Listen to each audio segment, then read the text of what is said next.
What's up, guys? You are listening to HVAC Masters of the Hustle podcast, and this is your host, J Dub Moneymaker, and welcome to episode 109. First off, I want to say thank you for everyone that reaches out and tells me every week how this podcast brings you and your company to the next level. And for all my new listeners out there, I want to make sure that you guys smash the subscribe button because, like I said, this podcast is helping thousands and thousands and thousands of people get to the next level. And for those of you that don't know, I have a big training event May 27th and May 28th in Vacaville, California. If you guys want information on that, it's almost sold out, but I'm going to go ahead and float the website at the bottom of the screen. It's going to be www.hvacmastersofthehustle.com. Again, that's masters with an S. As you can see, it's floating on the bottom of the screen. But you guys, I have a great episode for you. I've been, we've been talking about getting this guy on the podcast, and now the time's come. He's an author. He's the sales guru. They call him in the industry, in the sales industry, the sales samurai master. So let's give a big welcome to the one and only John Maloney. How you doing, brother? Hustle, isn't it? Let's do it. Absolutely. So you're actually coming all the way from across a different country, across the ocean. Where do you come from? I'm actually from the northwest of England. I relocated, so I live in the southwest now. But yeah, I'm originally from Bolton in the northwest.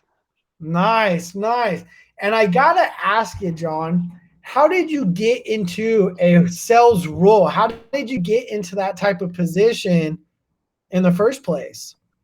Well, it was probably like most people that you speak to that have been in sales for any length of time. It was by accident. Yeah, I did many. I've had a very varied career. Excuse me. I was in the military when I was younger. I left that and I did security work, and I did like that nightclub doorman and that kind of thing. I did truck driving and that kind of thing. So kind of the similar sort of roles that a lot of ex-military people do. But I never really kind of got my teeth into any of those until I eventually found martial arts, and that's when I kind of started my journey with sales. They were kind of yin and yang, and they were combined together, because what I was doing was I was going door to door, knocking doors to promote the karate classes. So I got all my grades for free. I didn't pay for any of my sessions or my belts or anything like that. But I was expected to build up the existing classes. So I was out tapping doors every night. So that's how I kind of got introduced to sales and cold calling.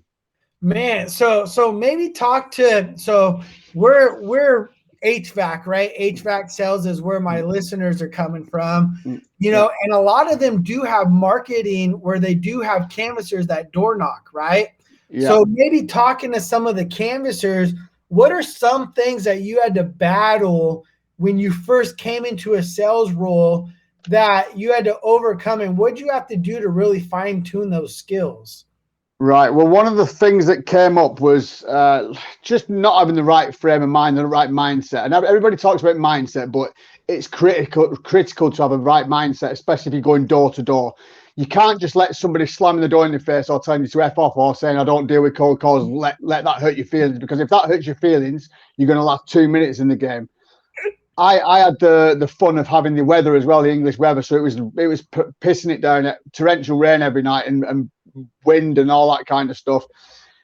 You just have to be motivated. You have to be. What helped me through was like affirmations, especially people like Brian Tracy. I used to do a lot of affirmations and stuff. So every time I was tapping a door, I was kind of speaking to myself in between doors, like I like myself. I'm going to get a sale. I'm going to get an appointment. I'm pumped. You know what I mean? Keep telling yourself these things in between each door. So when you're walking down the path and up the next drive to the next house, have these thoughts and these sayings going through your mind, and it really does keep you going.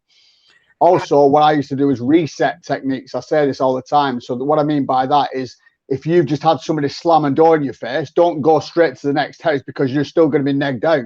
So if you do get that happen to you, go back to the car or go and have 5 minutes, a cigarette, or whatever it is you do. I don't smoke anymore, but Yeah. at the time I'd smoke, whatever it is that's going to get you back on your woosah instead of taking that negativity onto the next house.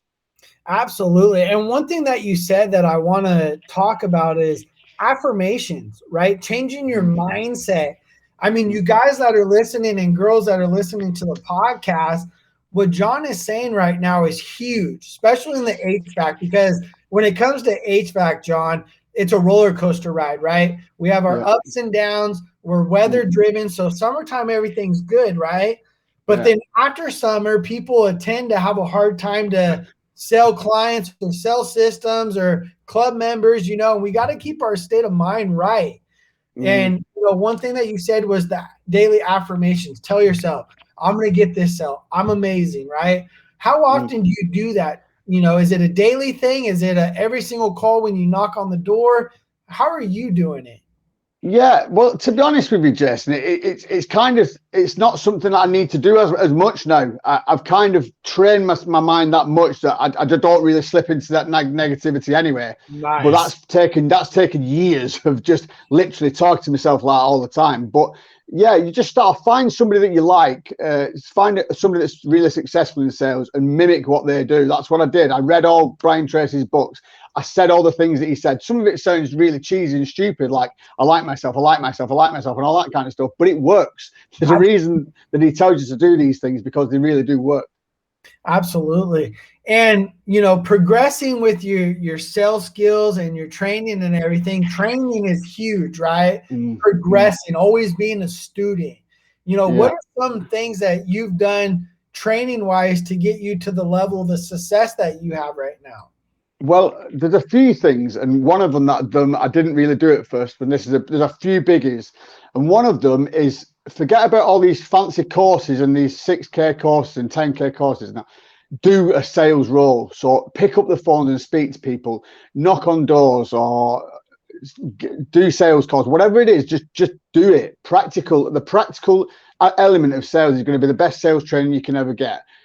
Also get that mentor as well. So say for example yourself, you're going to be able to teach people that are under you lots. So pick Jason's brain as much as possible. Soak up the information like a sponge. Also look to other sales professionals and learn from them. Don't ever compete with anybody else. That's one of the things, that the mistakes that I made was, there's so much you can learn, and never ever think that, it's a competitive game, because sales is difficult enough as it is. So don't think I've got to compete with this sales trainer and I've got to be better than him, because you're not going to be open-minded to his way of thinking. Because even if you just learn one little thing from that salesperson, that's added another tool in your toolbox, isn't it? So never try and compete with other people, and just so should we say, not listen to what they've got to say. Just listen to them. I mean, you might think, well, that's a load of shit, and I don't really like that. But you might think, wow, what a cracking idea. The amount of times I've done that, or just read the right book. Be open to different salespeople and different sales books. Just read as much sales books as you can. That's one thing I would say. Absolutely. And talking about sales book, right? You actually just came out with your own book, which I have for giveaways as well for my listeners. But let's talk about the Sales Samurai Masters, a book that you wrote here within the last couple months, I believe. And, what made you want to write a book? And, you call yourself the Samurai Master. Let's hear about the aftermath and details of that. Right. Well, yeah. I mean, the thing was, I've had it in my head to write a book for many years, and it just came to the time we were on lockdown here. We've been on lockdown for, it feels like forever here. We're literally just about coming out of it now, but with the gym open yesterday, put it that way. So you guys have been way ahead of us with that. We're literally. So I thought, what can I do that's going to have a positive impact on not only me, but hopefully salespeople and people in the industry? What can I do while I'm locked down, apart from sales calls from home? Write a book. I'd planned on doing one for years. I didn't know specifically it was going to be about sales, but I thought, let's put a bit of my personality in there as well, because I think with sales is you've got to put your own personality into it. You can learn techniques and strategies from other people, but only you have your own sense of humor. Only you have certain elements of your personality that you can put into your sales. That's the beauty of sales, is that it's very personal, isn't it? So people have got to warm to you and what what you're about and what you're trying to offer and that kind of thing. So that was the idea of the book, was to kind of give you a bit of my background, and that's what it is. It's a little bit about how I've come to be here, and then also there's lots of sales nuggets in there as well. Oh, absolutely. There's so many sales nuggets in your book. And one thing that I've noticed with your social media and everything is you come from a martial arts background, right? I've seen you, multiple fights I've seen you get in and everything. So talk about time management, right? So doing mixed martial arts, I know, is a big commitment, a lot of time management, especially with being a professional in your industry as well, right? Being a trainer, writing a book. How do you time manage things, when we only are allowed 24 hours in a day? Yeah, it's very tricky, and sometimes I feel like my head's just going to go. But yeah, well, I'm pretty strict. I think you have to be kind of regimented, and don't be too hard on yourself if you do slip a bit as well. I mean, if for whatever reason one day everything goes out the window and you don't manage to get done, so be it. Do you know what I mean? Just crack on again the next day. Do you know what I mean? I've been through a stage where I've been so hard on myself because I didn't do my morning meditation or whatever it is. You can't really be like, if you let it slip one day, just get over it and think about it the next day. But absolutely. I do tend to have quite a good, especially morning. I think if you can get, lots of people say evening as well, but I think that, I mean, I do have a relatively okay evening one, but I do like to watch a bit of Netflix and that kind of thing. So it's not as good as a lot of people's, but my morning routine is pretty good. I get up. I don't get up at 5 a.m. I mean, a lot of people like the 5 a.m., but I'm quite happy with 5:45 or even 6 a.m. or sometimes 6:30. Between those kind of times, so still gives me a decent morning. A lot of time in the morning for that. And I tend to do stretches in the morning because of martial arts. Try and keep us flexible. I'm in my 40s now, so it's not as easy as it used to be. So I like to stretch. I do my meditating. I also do like goal setting and gratitude as well. That's something I've only just started doing, but that's a really effective way to start the day. It's just being grateful for waking up, or being grateful for having your family around you, or whatever it is. Just be grateful for the new day. That's a really good way to start. So just little things like that, drinking plenty of water, because your body and your mind are linked, aren't they? So if you're not looking after your body, your mind's going to be affected as well. So try your best to, I mean, don't get me wrong, I still like to eat junk food now and again, but it's not a daily occurrence. I eat lots of fruit, I eat lots of veg, and I drink lots of water. And I really like that you're talking about health, right? Because that's a big part of also business, right? Is your health. If you want to succeed, right, and be successful, you have to have and take care of your health, because it doesn't matter how successful you are, John, right? If you don't have your health in order, how long are you going to be here to enjoy the success? What is the point in being a successful multimillionaire that's got lung cancer or for smoking too much or whatever, or just like obese and like blood poison or whatever? Do you know what I mean? Health issues are a big concern, especially you guys have got quite a lot of health because the fast food industry over there is like rife, isn't it? So you've definitely got that. I think a lot of people out there, you have got it a lot worse than we have. I mean, we have got fast food places, but nothing like you guys over there. It's mental, isn't it? Oh yeah, everything is supersized here. Yeah, I love it. I'd go wild if I was over there, but it can't be good for people's health, is what I'm saying. I think a lot of people are sort of definitely need to look into getting fitter and just looking after their body better. But that's across the board. But yeah, I mean, obviously you're huge as well. So every problem that every country gets, yours is just magnified, isn't it? Because you're just so huge. Absolutely. And then, talking about, fast food and keeping your health and discipline, right? Discipline is a huge thing that's part of any type of growth or success, right? What are some things that you had to do to be disciplined in the growth of your business? Wow, that's a good question. Just really be aware of how it's about people, isn't it? If you're trying to run a successful business or whatever it is, coaching business or whatever or a corner shop, whatever kind of business, it's all about people, because without people, you're not going to get anywhere. So connect with people, build on that network, learn how to like cooperate with people and sort of converse with people. Not everybody can like hold a conversation and stuff Oh, like yeah. that. Just communication skills is vital, and relationship building and offering, providing a service, and not just selling though. That's the thing. You're not just selling. You're looking after somebody. You're creating a relationship, aren't you? So an agreement. So that's what it is. You want an ongoing relationship. You want repeat customers. Well, if you can, if you've got a service or an industry where that you can get them to keep coming back and give you referrals and that kind of thing. That's what you want for growth, isn't it, and success. So just become a communicator. Absolutely. Becoming a communicator, right? But then it goes even further. And by communicating is a good way of networking as well, right? I mean, Yeah. think about networking right now. Me being in California, well, I'm on the East Coast right now, but being stationed home base in California, United States, and we're doing a podcast, and you're all the way in the UK, right? So the power of networking, right? What Absolutely. are some things that networking has done for you? Talking to some of my listeners that maybe might not be part of any social media groups or anything like that. How can those benefit them to get to the next level? Well, yeah. I mean, don't get me wrong. I'm not really the generation that takes to this very easily. I mean, like I say, I'm in my 40s now, so social media, especially a lot of this stuff, is kind of past me. But as long as I make the effort, you know what I mean, I try and I post and that kind of. I'm 33 and I still think it's past me. I'm still like, what's Instagram? What? Yeah.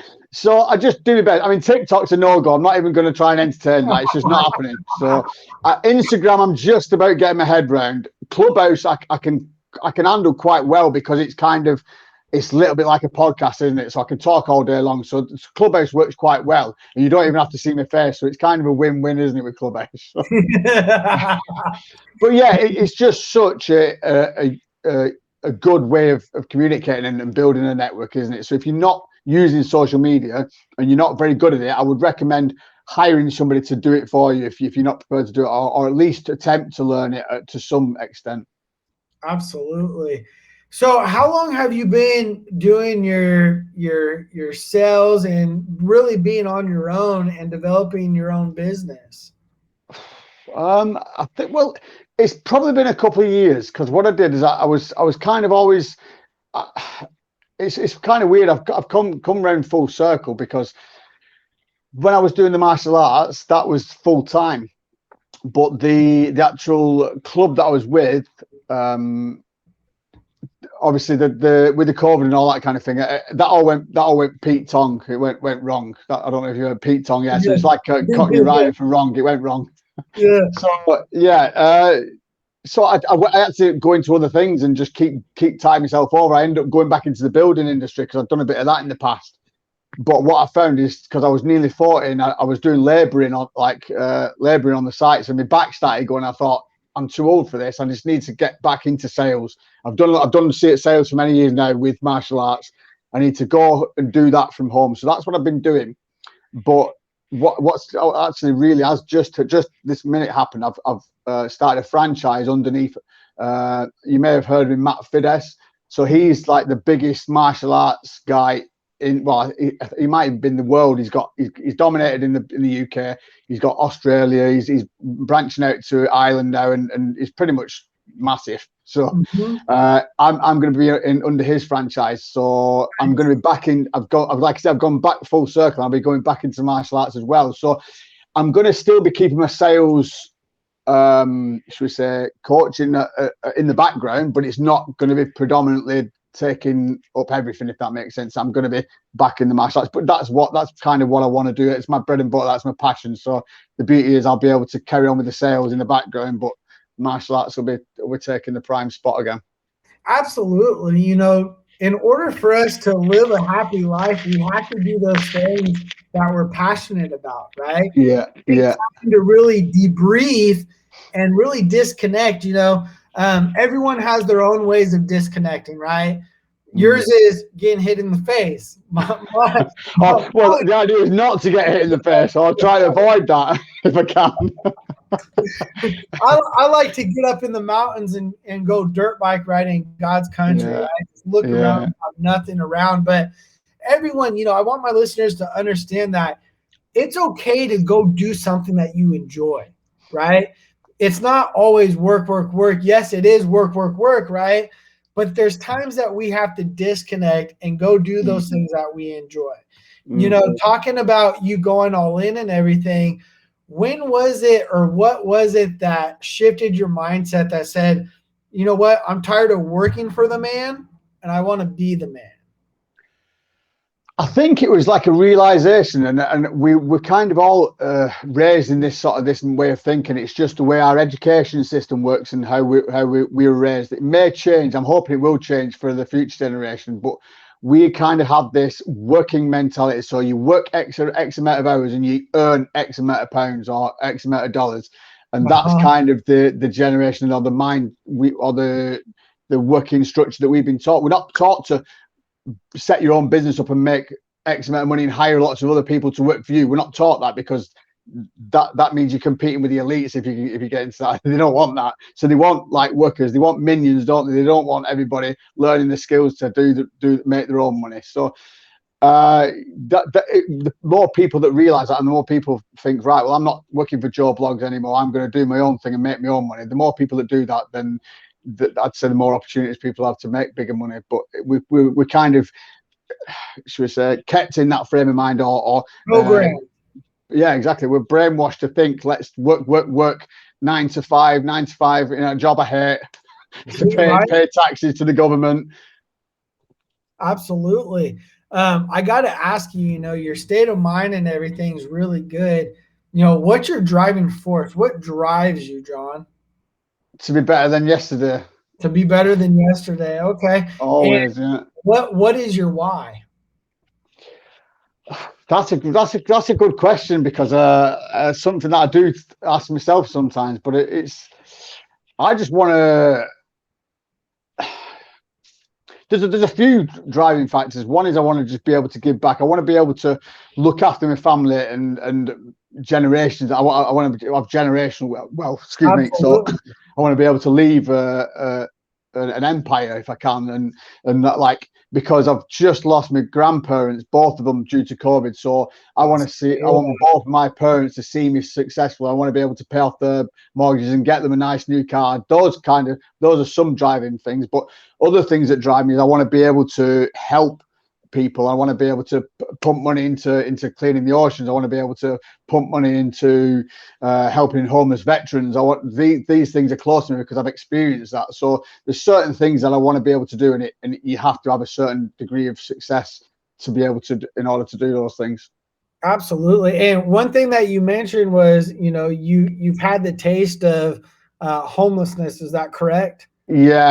I was when I came out of this is why it's such this is one of the things I've not touched on it in this particular episode, but I do talk about this a lot. Is when I came out of the military, I was in a bit of a bad way, because it was more difficult coming out than it was going in. I kind of turned to drugs and I ended up on the street for a bit, and it was a bit of a mess, because it's a strange environment to come out of. I remember watching a documentary many years ago, and it was a sergeant in the army. He was an American sergeant, and he was saying that we as humans we're nurturers. We're nice. We kind of look like chimps and apes, and that they look after each other. Well, apart from chimps, they're a bit crazy, but we don't naturally kill each other. It's not something that comes into our ecosystem. We don't do it. So the fact that we're trained to do that, we're brainwashed, aren't we? So that's why so many of these people, they get PTSD when they've done all these things. Luckily, I wasn't in a war zone, so I never saw any really horrendous things. But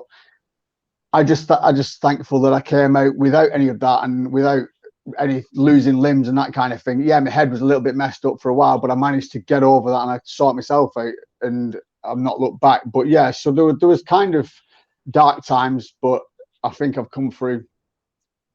Well, that's the great thing, is I like you talking about the dark times, right? Because, you know, I got listeners, you know, 1,000, 10,000 listeners on the podcast. And it might be something that you say that might, you know, they might have a drug addiction problem, you know, in HVAC, you know, unfortunately, I'm sure there's people that battle demons and things like that.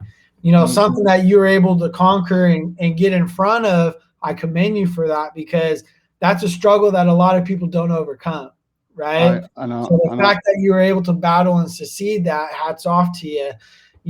talking real quick about, as you keep progressing, what is the end goal for you? Or not the end goal per se, but what is your goal? What's John's goal for himself in the next 2 or 3 years? You're going back to mixed martial arts. Do you have a goal for mixed martial arts? Do you have a goal for business? What are they? Yeah, that's a good question, and I always have lots of little goals. I think you have to have well, the way I think is you have to have. There's no point just having one crazy massive goal and that's it. Mm-hmm. It's good to have one crazy insane goal, like you want a jumbo jet or you want your own private helicopter or something like that. It's good to have those, but it's also good to have lots of little ones that are easily attainable. So, like for me, just like maybe a slightly nicer car, or you want maybe a speedboat or something that's attainable with a little bit of mindset and a bit of hard work. Just little goals. I don't know, maybe a day where you go to like a racetrack and you drive like Ferraris for the day or something like that. Or for me, one of the small goals is it's not a really expensive one, but it's just something that I've been interested in for a long time, and that's birds of prey. So I want to do a falconry course, where you have the gloves and you have the falcons and that kind of, and the eagles and all that. That's one of my goals. So just have all these little life goals and one big one. So I also like firearms as well, because over here we're not as fortunate as you lot over there. We don't have we can't just go to a range and start shooting all sorts of random M16s and all that crap like you can. Yeah. We don't have any of that. So I have lots of little goals, life goals like that, and certain places I want to visit. I'd also like to do a couple of weeks in one of the, because I've started studying Shaolin, and the Shaolin Kung Fu. So I'd love to go to one of the Shaolin temples and do some actual real training with the monks. That would be another. Fabulous. So yeah, just have these little life goals, and a bit like bucket list, isn't it? And always be sort of driving towards them. I think that's quite important. Absolutely. And I talk about, how often do we look at our goals? How do we put our goals in front of us, right? Some ways that we could do that is vision boards, right? Yeah. If you want a nice car, a nice house, something, put that something on a vision board in front of you at your company, in your office, something that you guys could see daily, right? Yeah. Absolutely. I mean, you could do something like with that Pinterest. You've got Pinterest where you got all the pins, aren't you? You could have all different pictures of things that you like. I've got a little planner. It's a really good one, actually. I used to use Brendan Burchard's, but it was a bit big and there was lots of different sections. But I've got a more straightforward one now, and it has daily goals on it and what you want to get done in the day and that kind of thing, list of priorities, and how many kind of pieces have you got, like you mark down if you've had fruit, if you've eaten fruit in the day, just little things like that, so you can actually track what you're doing in the day. I think it's really good. It's always handy to have something that can plan your day for you. Yeah, absolutely. No, I agree with you on that 100%. It's crazy, that what we can do as a sales profession, right? We could set ourselves up for success. Really, you get paid with what you're worth, right? Yeah. Yeah. You go out there and you make something happen. But earlier in the podcast, you talked about having that right state of mind, and that's something that's very important. I want my listeners to understand is that you need to have a short-term memory, right? That's something that's very important. You got to have your goals in front of you. You have to set your goals. You have to keep them in front of you so you know what you're tracking, right? I got listeners, John, from business owners, technicians in the HVAC industry, sales comfort advisors. What would you like for them to get out of this episode of HVAC Masters of the Hustle? Well, I've been saying this quite frequently recently. I think it's a really good way of kind of summarizing the things that we've been discussing. And it's, you can be your own best friend or your own worst enemy. You have to pick, you have to choose, because it's what you tell yourself. If you say I'm worthy of success and I deserve to make 20k, 30k a month, 40k a month, then you're already setting yourself up to be more likely to achieve that. But if you're always telling yourself, I'm always going to be broke, I don't deserve this, I can't do this, that kind of thing, you're going to stay in that situation. You can tell yourself, literally create your own sort of path, can't you? So that is very important, the way you talk to yourself. Absolutely. And, wrapping this podcast up, where can my listeners grab your book if they don't? Because we're going to be doing a giveaway next week. But for some of my listeners that don't get the book, where can they find your book? Where can they purchase it? Right, yeah. Well, it's available on Amazon and Kindle at the moment, so you can get the paperback and the Kindle version. I think eventually I will want to do the audio book, but it's not available yet. So the best way is to just search The Sales Samurai, and you can find it on Amazon. I think it's about £9 for the paperback. So I think that's about $12 roughly, 11, Yeah, 12 bucks, I absolutely. think. Something like that. And I want my listeners to understand. I mean, all thousands of my listeners, if you guys want to help yourself get to the next level, $12 to $20 for this book. And this book has so many gold nuggets in it, you guys, that it's your ROIs. I mean, on one sentence, it's there, right? So make sure you guys pick up the book, go to Amazon.com, and make sure you guys order it, and make sure you guys leave them a review. Post a review. Let them know how this book helped you guys get to the next level. John, I want to say thank you for being a guest on the podcast, brother. Is there a way that maybe some of my listeners could get a contact or get a hold of you? Yeah, of course. I mean, well, you can follow me on the show. I've got Cold Calling and Closing Mastery podcast. That's available on all the platforms. But if you just want to connect with me, I've also got a Facebook group called the same name. If you want to search the Cold Calling and Closing Mastery group. But yeah, just reach out to me on Facebook. I'm on Facebook. It's just John Molyneux, JOHN Molyneux, MOLYNEUX. I've also got the Sales Samurai YouTube channel if you like to watch. I've got most of my podcast episodes are up there, but I've also put a bit of martial arts stuff on there as well, and some sales tips and that kind of thing. So yeah, I'm pretty much on most platforms. Absolutely. And if you guys do like martial arts, check out his fights. He has some fights that he's posted as well.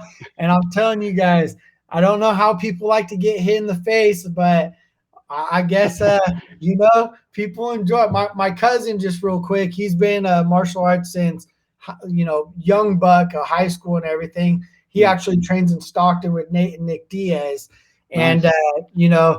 just the opportunity of the stories that he tells me, and just watching him fight, because he's like my brother, right? And I see him fighting in the octagon. I walk out with him, and I don't corner him, but I'm the guy that like grabs his shoes and his flip flops when he kicks him off. And I get super into it. I'm like, Well, just before we wrap things up, I'll tell you this because it's one of my kind of claims to fame with martial arts. I was the very, very first person to fight a style called Lethwei on British soil. Me and this bloke fought it. And Lethwei, it's like Muay Thai, but you don't have gloves on. So it's a little bit like, do you know the old film Kickboxer? So it's bare knuckle with wraps. So that's how we fought. You could knee. So it's just like Muay Thai. You can knee, elbow, punch, kick. You can also headbutt as well with Lethwei. So I was actually the first person to ever fight that on British soil, which was quite an achievement. How was it? It was good. The thing was, the guy I fought, it was a bit naughty really because he was a lot heavier than me. It was like a whole weight division heavier. He was supposed to lose a lot of weight to fight me, but he didn't lose any. So he was like about 7 kilograms heavier than me or something like that. So it was a whole different weight division. And when he kicked me, it was like being kicked by a mule. So yeah, I really didn't know about it. You said, "Oh, hello." Yeah, and he kept repeatedly doing it as well. I had my left leg when I finished the fight. It was black and blue, top to bottom, literally black and blue. Yeah. Did you end up winning, or did you take the loss? No, due to that leg, I ended up throwing the towel in. It was about the second or the third round, but I was winning the first round. I was all over him because I was just boxing. I was just boxing the hell out of him, but. I kind of backed off and thought let's go a bit more toe to toe, which was probably a bit of a mistake because then he started dropping the kicks on me and I felt the full force of these donkey kicks. Absolutely. Well, thank you for being a guest on the podcast, John. I greatly appreciate it. I'm happy that we were finally able to link up because you guys were trying to have this podcast probably for the last 3 months, and our schedule, us being in the United States, him being in the UK, the time difference, the busy schedules, we got it, man. And I'm happy to show you to my platform.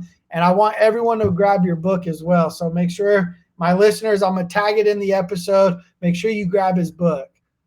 Well, I hope I've given some of your listeners some value today.